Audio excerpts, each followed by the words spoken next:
একজন প্রফিটেবল বা সাকসেসফুল ট্রেডারের কিছু বৈশিষ্ট্য যা ফলো করলে তোমরাও ভবিষ্যতে একজন প্রফিটেবল ট্রেডার হতে পারবে। নাম্বার 1, তারা কখনোই স্টপ লস ছাড়া ট্রেড করবে না। নয় তারা স্টপ লস নেবে, নয় তারা টার্গেট নেবে। মাঝখানে কোনোভাবেই তারা এক্সিট করবে না। নাম্বার 2, তারা তাদের স্ট্র্যাটেজিকে বিশ্বাস করে। কন্টিনিউ 2 থেকে 3 দিন লস হয়ে যাওয়ার পরও তারা তাদের স্ট্র্যাটেজিকে কখনোই চেঞ্জ করবে না।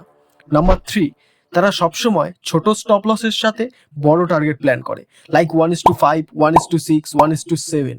সবসময় বিগ মুভ ক্যাচ করার চেষ্টা করে, যেটা তাদের অ্যাকাউন্টকে মাল্টিপল টাইম গ্রো করে। তারা কখনোই ওভার ট্রেড করবে না। 2 থেকে 3টে ট্রেড প্ল্যান করবে, তাতে তাদের প্রফিট বা লস যাই হোক না কেন তারা তাদের সিস্টেম বন্ধ করে অন্য কাজে ব্যস্ত হয়ে পড়বে। নাম্বার 5, তারা কখনোই কোনো পরিস্থিতিতে তাদের তৈরি করা রুলস ব্রেক করবে না।